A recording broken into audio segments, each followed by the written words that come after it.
Estados Unidos asegura que la paz en Ucrania está más cerca que nunca. Tras las reuniones celebradas en Berlín entre representantes de Washington, Volodymyr Zelensky y líderes europeos, Donald Trump afirmó que hay avances para cerrar un acuerdo que ponga fin a la guerra. Con esto comenzamos. Los saluda Silvia Cabrera desde Berlín. Titulares. Líderes europeos y estadounidenses destacaron avances hacia la paz en Ucrania y defendieron la creación de una fuerza multinacional con apoyo de Estados Unidos, además de garantías de seguridad y un mecanismo de verificación de un eventual alto el fuego en Ucrania. José Antonio Kast se dirigió al país en su primer discurso como presidente electo de Chile tras imponerse en las elecciones a Janet Jara. Llamó a la unidad nacional y aseguró que su gobierno priorizará el orden y el cumplimiento de la ley.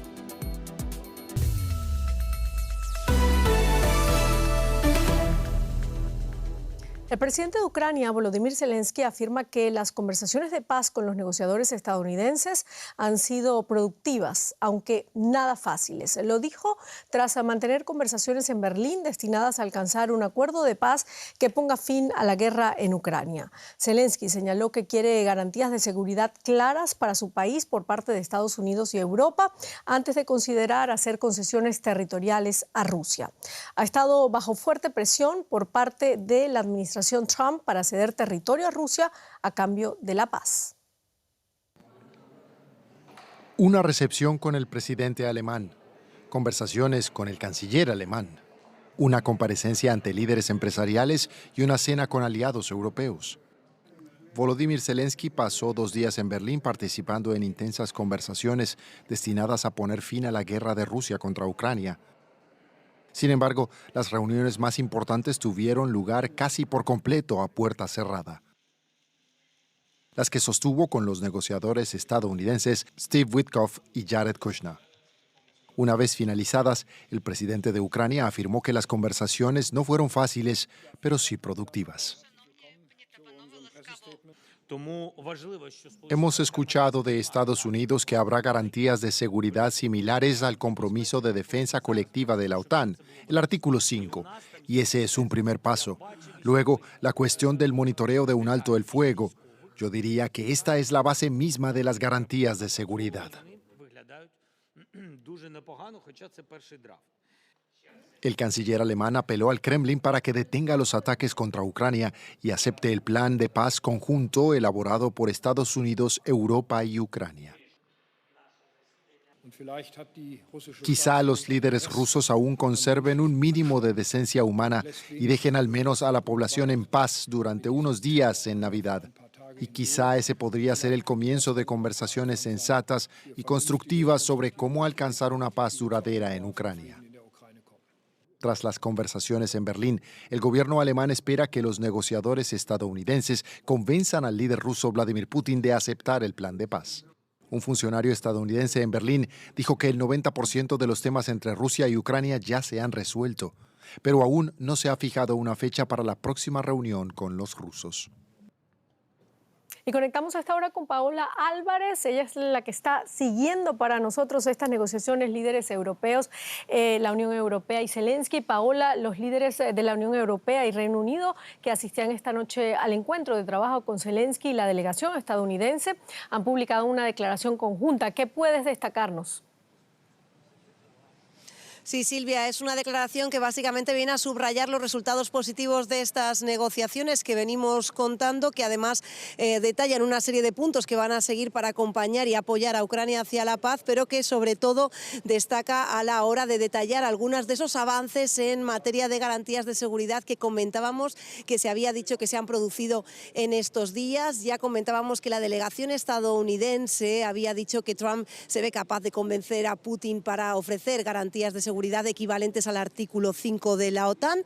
Ucrania renunciaría, por tanto, a entrar en la alianza y a cambio lo que se pone ahora sobre la mesa, que se había puesto antes pero no con esta relevancia, sería una fuerza multinacional liderada por la Unión Europea, apoyada por Estados Unidos. Sería una fuerza que ayudaría a defender la integridad aérea, la integridad territorial de Ucrania y ayudaría también a formar unas fuerzas de paz, dicen, de hasta 800.000 soldados ucranianos que serían los encargados encargados de disuadir en el futuro de cualquier invasión de este tipo. Son ahora mismo las medidas que han puesto en esta declaración, las que quiere llevar ahora la delegación estadounidense a Moscú, que dice sentirse bastante convencida de que van a ser aceptadas por el Kremlin. Por el momento, entonces, en Berlín se mantiene ese optimismo a la espera de lo que diga a Moscú. Escuchábamos al canciller decir que nunca antes se había estado tan cerca de una paz real y duradera en Ucrania. Zelensky, un poco menos optimista, reconoce también esos avances. Eso sí, ha dicho esta noche, sigue pendiente,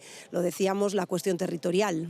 Optimismo, esa sería entonces la palabra que define estas reuniones. Sin embargo, el gran nudo de las negociaciones sigue siendo esa, la cesión de los territorios ocupados por Rusia. ¿Qué nos deja esta cumbre de Berlín al respecto?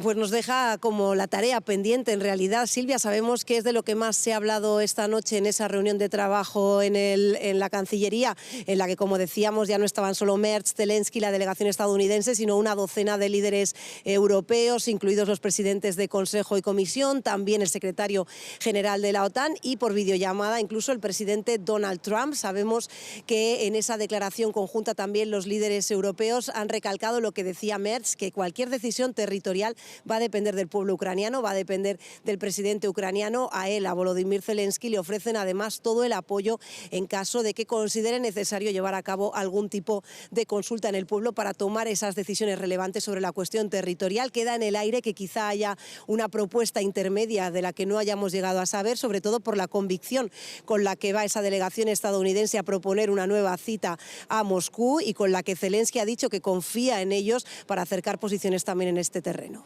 Muchísimas gracias, Paula Álvarez, aquí en Berlín.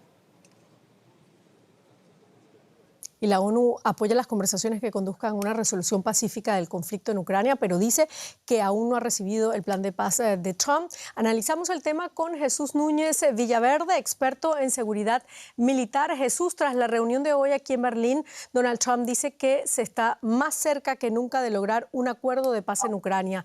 ¿Qué falta entonces todavía para que Rusia y Ucrania se sienten realmente a cerrar un acuerdo?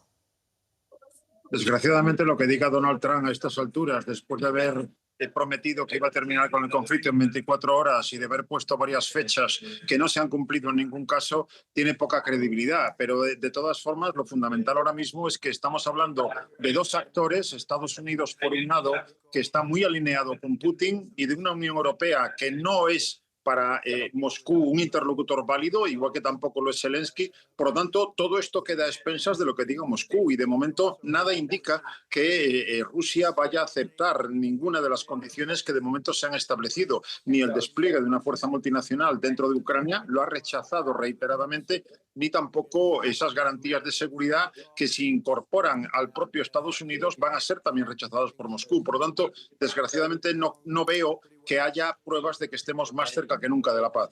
¿Y qué queda entonces? ¿Cuál crees tú que va a ser la reacción de Rusia y Putin ante todo este despliegue de esa fuerza militar multinacional, como pide el documento presentado hoy aquí en Berlín? Yo creo que lo fundamental ahora mismo es pensar en lo que puede ocurrir en el Consejo Europeo que comienza el próximo día 18, puesto que ahí es donde la Unión Europea va a tener que decidir finalmente si está dispuesta a sustituir a Estados Unidos económica y militarmente para que Ucrania pueda sostener la invasión rusa y soñar algún día con expulsar a las tropas invasoras de su país. Y de momento no tenemos ningún tipo de garantías. Hay que recordar que ahora mismo el documento que se ha emitido hoy por parte de varios líderes de la Unión Europea y Estados Unidos habla de unas garantías de seguridad que, vistas desde Ucrania, no suponen ninguna satisfacción plena. Hay que recordar que en 1994 Ucrania ya recibió las garantías de Washington, de Londres y de Moscú de que se defendía su integridad territorial y de que si alguno de esos países violaba esa integridad, los demás responderían. Y sin embargo, hay que ver en la situación que estamos. Por lo tanto, ahora mismo, desgraciadamente, creo que Moscú no va a estar dispuesto a aceptar las condiciones que emanan de ese documento conjunto que se acaba de dar a conocer. Muchísimas gracias, Jesús Núñez Villaverde, por este análisis. Un placer, hasta la próxima.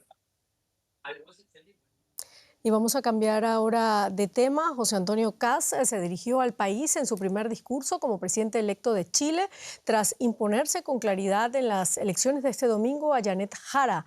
El líder del Partido Republicano llamó a la unidad nacional y aseguró que gobernará para todos los chilenos. Kast afirmó que su prioridad será restablecer el orden, fortalecer el Estado de Derecho y enfrentar los problemas estructurales del país en un Chile marcado por la polarización política. Chile da un giro a la ultraderecha con José Antonio Kast. Las presidenciales confirman el péndulo chileno, una dinámica política que se ha mantenido desde 2006, en la que ningún mandatario ha traspasado el poder a un sucesor de su misma orientación política. Ganó Chile y ganó la esperanza de vivir sin miedo. Y es que la promesa de recuperar el orden y la seguridad fue clave en la victoria del líder del Partido Republicano de 59 años. Aunque Chile ocupa el cuarto lugar entre los países más seguros de América Latina, según el Global Peace Index 2025, la delincuencia sigue siendo una de las principales preocupaciones entre algunos ciudadanos. Con el 99% del escrutinio, Kast sumó el 58% de votos frente al 41% de Janet Jara, candidata del Partido Comunista. Hace pocos minutos me comuniqué con el presidente electo, José Antonio Kast, para desearle éxito por el bien de Chile y de todas las personas que viven en nuestro país. El nuevo mandatario deberá gobernar con una Cámara de Diputados con mayoría de representantes del actual oficialismo. En el Senado, en cambio, las fuerzas están más parejas. Pero Chile tiene un régimen presidencialista, lo que significa que un mandatario podría devolver un proyecto de ley aprobado por el Congreso. Además de la seguridad, el nuevo gobierno afronta también desafíos en materia de desempleo y migración. Según datos del Instituto Nacional de Estadísticas, al menos un 17,6% de la población inmigrante en Chile está en situación irregular. Ampliamos ahora la información con Jacinta Molina en Santiago de Chile. Jacinta, Chile ya tiene presidente electo, pero el traspaso de mando será en 3 meses. ¿Qué podemos esperar de este periodo de transición? ¿Apunta a una convivencia institucional marcada por la unidad? Buenas tardes. Bueno, eso hemos visto en las últimas señales que se han dado tanto entre el presidente electo José Antonio Kast y también el actual mandatario Gabriel Boric, con esta reunión de trabajo que se realizó más temprano en el Palacio de Gobierno en La Moneda. José Antonio Kast el día de ayer hablaba de una transición ordenada del poder y de hecho esto va en línea también con la tradición republicana que tiene el país. Hay que recordar que en su primer discurso como presidente electo, Kast hacía mención a lo que quiere es un gobierno de unidad. Mencionaba que no pretendía ser el presidente de un partido, sino que de todos los chilenos. Y de hecho ha convocado a fuerzas de la derecha tradicional y también del centro para eventualmente sumarlas a la composición de lo que va a ser esta nueva administración que va a entrar en vigor el próximo 11 de marzo del 2026. Jacinta, una vez en La Moneda, ¿cuáles serán los primeros grandes cambios de José Antonio Kast que intentará poner en marcha? En paralelo con la campaña electoral, el equipo de José Antonio Kast trabajó en la planificación de lo que van a ser los primeros 90 días de gobierno, teniendo en cuenta que la expectativa ciudadana es altísima en vista de las mismas promesas que ha hecho esta candidatura, principalmente en lo que tiene que ver con el control de la seguridad, la migración y también la economía. Y según han señalado medios locales, y aparte de eso se podría ver también apenas asuma Kast la presidencia con una serie de iniciativas como por ejemplo proyectos de ley que buscan sean de corta tramitación, que trabajen también en estas líneas, además de decretos. Según se ha conocido en las últimas horas, apuntarían por ejemplo parte de estas iniciativas a lo que van a ser los recortes fiscales. Recordemos que él ha hecho esta gran promesa de un recorte fiscal de $6.000 millones en los primeros 18 meses, lo que ha generado también atención por parte de los expertos, pues no ha dado luces de momento Kast cómo esto se va a llevar a cabo y también hay muchísimas dudas cómo esto se podría concretar. Parte de eso se buscaría entonces establecer durante este primer periodo de instalación de esta nueva administración, también para dar señales a la ciudadanía de un trabajo que se esté realizando, también considerando la posibilidad de que la luna de miel, como así se conoce, de la instalación del gobierno de José Antonio Kast vaya a ser breve, también en vista de la presión ciudadana que hay ante el inicio de esta nueva gestión. Claro, Jacinta, pero con un Congreso fragmentado, ¿qué margen real tendrá Kast para sacar adelante esas reformas?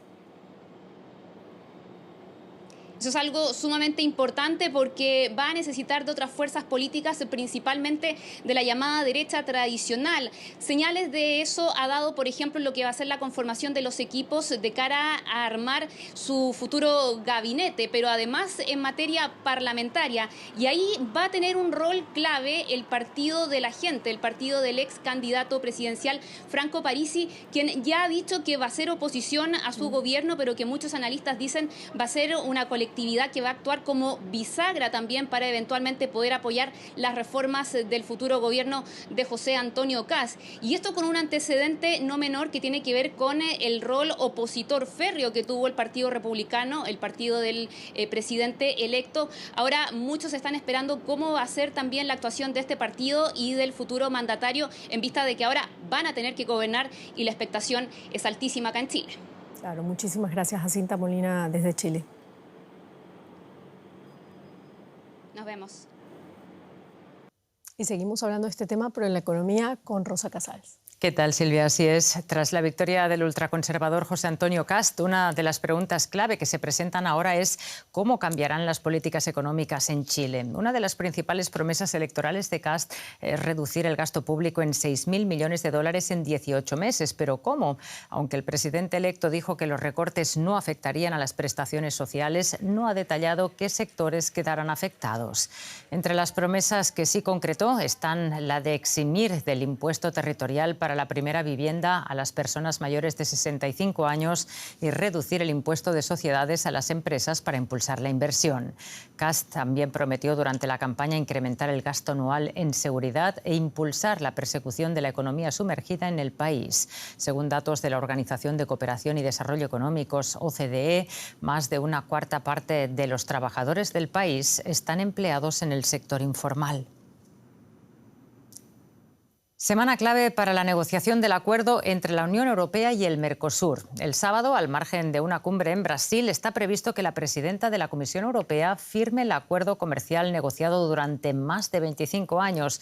No obstante, persisten discrepancias internas en el bloque comunitario, especialmente con Francia, lo que genera un clima de incertidumbre de cara a esa importante cita. Este lunes, el portavoz de la Comisión Europea explicaba que la firma del acuerdo tiene ahora una importancia crucial desde el punto de vista económico, diplomático y geopolítico.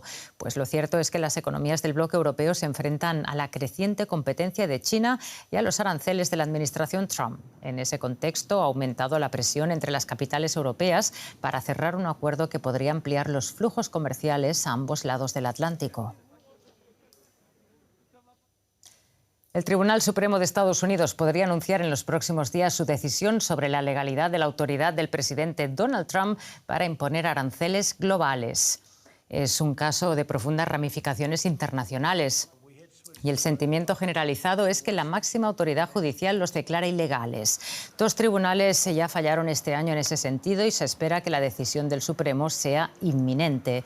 La resolución mantiene en vilo a los importadores. Algunos de ellos, como la cadena de hipermercados Costco, han decidido llevar al gobierno a los tribunales para recuperar el dinero pagado hasta ahora en aranceles.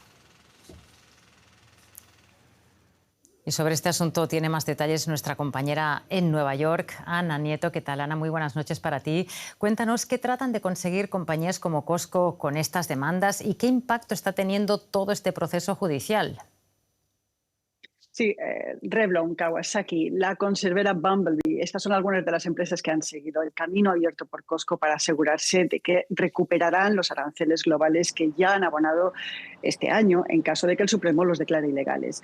Las probabilidades y las apuestas apuntan a que la decisión del Supremo va a ser contraria a los intereses de la Casa Blanca, pero no se cuenta con que el Supremo diga cómo se va a devolver este dinero. Así las cosas, los importadores van a demandar para impedir que lo ya pagado, unos 130.000 millones de dólares en conjunto, y que tenga que ser devuelto, no se liquide o transfiera por parte de aduanas al Tesoro.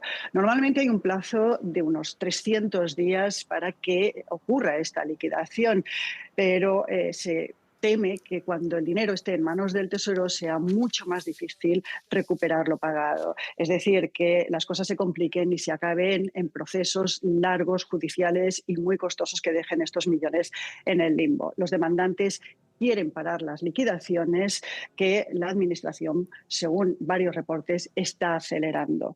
Por otro lado, este impasse judicial está haciendo que muchos importadores y muchas industrias estén reduciendo o retrasando compras e importaciones a la espera de esta decisión del Supremo.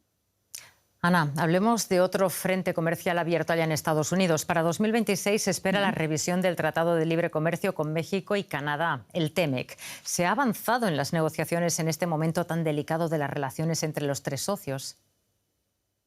De momento hay preparación. La Oficina del Representante del Comercio de Estados Unidos ya se está preparando para una revisión que comenzará a mediados del año que viene, y su titular, Jamieson Greer, dijo hace unos días que todas las opciones están en la mesa de negociación de este acuerdo que de origen se conoció como NAFTA y entró en vigor en 1994. Greer ha dicho que se puede revisar, que se puede renegociar o que se puede abandonar, algo que tendría unas importantes consecuencias en tres economías profundamente integradas por este acuerdo comercial. El representante comercial ha expuesto que también se contempla la posibilidad de que ese pacto se divida entre los dos socios o que haya acuerdos complementarios con cada país. Greer quiere asegurar que Estados Unidos tiene una mayor producción industrial, que hay normas de origen y que separan importaciones provenientes sobre todo de China. Ana, muchísimas gracias por todas estas informaciones y análisis. Un saludo. Gracias, Rosa. Vamos con otros asuntos internacionales también allá en Estados Unidos. Sí, vamos a Australia porque el país anunció que endurecerá las leyes sobre armas tras el tiroteo en la playa de Bondi. Al menos 15 personas murieron y decenas resultaron heridas cuando se habían reunido para marcar el inicio de la festividad judía de Hanukkah. El primer ministro describió el ataque como un acto de terrorismo. El país continúa conmocionado por uno de los atentados más graves de las últimas décadas. Un día después del mortal tiroteo en la playa de Bondi en Sydney, Australia recuerda a las víctimas y llora a los fallecidos. Las banderas ondean a media asta en un país conmocionado por la peor masacre con armas de fuego en décadas. En este momento la gente está conmocionada. Hay muchas cosas urgentes que hacer. Hay familias que necesitan reencontrarse con sus seres queridos hospitalizados, saber en qué hospital se encuentran y poder comunicarse con ellos. En el caso de quienes fallecieron, tenemos que empezar a coordinar con los forenses para poder celebrar los funerales lo antes posible. La comunidad judía debía estar celebrando Hanukkah, la festividad conocida como la fiesta hebrea de las luces. En su lugar, el país entero afronta ahora una tragedia. Entre las víctimas está Alexander Kleinman, sobreviviente del Holocausto. También murió el futbolista Dan El-Kayam, descrito como un deportista talentoso por su equipo. Otra de las víctimas es el rabino Reuben Morrison, perseguido en la Unión Soviética donde nació. Mientras tanto, un comerciante local de frutas, identificado como Ahmed Al-Ahmed, fue grabado cuando se lanzó contra uno de los atacantes en el tiroteo. Fue aclamado como un héroe y permanece hospitalizado con heridas de bala. Vio a uno de los hombres armados a lo lejos, escondido detrás de un árbol. Mi hijo es un héroe. Sirvió en la policía y en las fuerzas de seguridad y siempre ha tenido el impulso de proteger a los demás. Cuando vio a personas tiradas en el suelo y sangre por todo lado, reaccionó de inmediato y se lanzó sobre uno de los terroristas para quitarle el arma. Las autoridades de Sydney abrieron una investigación por lo que califican de acto de terrorismo antisemita. El gobierno australiano anunció que endurecerá las leyes sobre armas y destinará más fondos a reforzar la protección de la comunidad judía en el país. Y repasamos ahora otras noticias importantes de esta jornada. Las autoridades continúan la búsqueda del autor del tiroteo del pasado sábado en la Universidad de Brown, en el estado de Rhode Island, en Estados Unidos. Al menos 2 personas fallecieron y 8 más resultaron heridas en el ataque. La policía afirma que ha puesto en libertad a un hombre que inicialmente había sido detenido como sospechoso.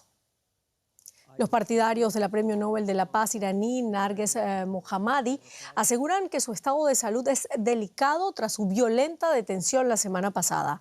Su fundación denuncia que recibió golpes con porras en la cabeza durante el arresto. La Nobel iraní fue detenida tras un acto en memoria de un abogado de derechos humanos fallecido recientemente. Un tribunal de Moscú ha clasificado al grupo feminista de protesta Pussy Riot como organización extremista. La decisión prohíbe en la práctica cualquier tipo de interacción en Rusia con la banda y sus contenidos. Las integrantes del grupo viven en el exilio y se han pronunciado en contra de la guerra en Ucrania. En septiembre fueron condenadas en ausencia a penas de prisión. Y la misión electoral de la OEA en Honduras descartó un fraude en los comicios desarrollados el 30 de noviembre, tras 2 semanas sin que se sepa quién fue el ganador de esos comicios. La OEA constató falta de pericia y atrasos, pero descartó indicios que hagan dudar de los resultados, dijo el ex canciller paraguayo Eladio Loizaga, quien está al frente de la misión electoral. Según el escrutinio provisional, el candidato conservador Nasri Asfura, apoyado por el mandatario estadounidense Donald Trump, logra menos de 2 puntos porcentuales de ventaja sobre el también derechista Salvador Nasrallah. Protestas en Caracas, Venezuela, para exigir la liberación de los presos políticos antes de Navidad. Activistas y familiares organizaron una cena navideña simbólica para pedir la puesta en libertad de personas detenidas sin base legal, según denuncian. El acto se celebró en la Plaza Bolívar de Chacao con platos decorados y los nombres de sus familiares presos. Muchos de ellos fueron detenidos tras las elecciones presidenciales del año pasado. Según la ONG Foro Penal, contabilizan actualmente 902 presos políticos en Venezuela, una cifra que niega el Ejecutivo de Maduro, que acusa a las personas implicadas de intento de desestabilización del país. Y el director de cine Rob Reiner y su mujer, la productora Michelle Reiner, fueron encontrados muertos en su casa en Los Ángeles.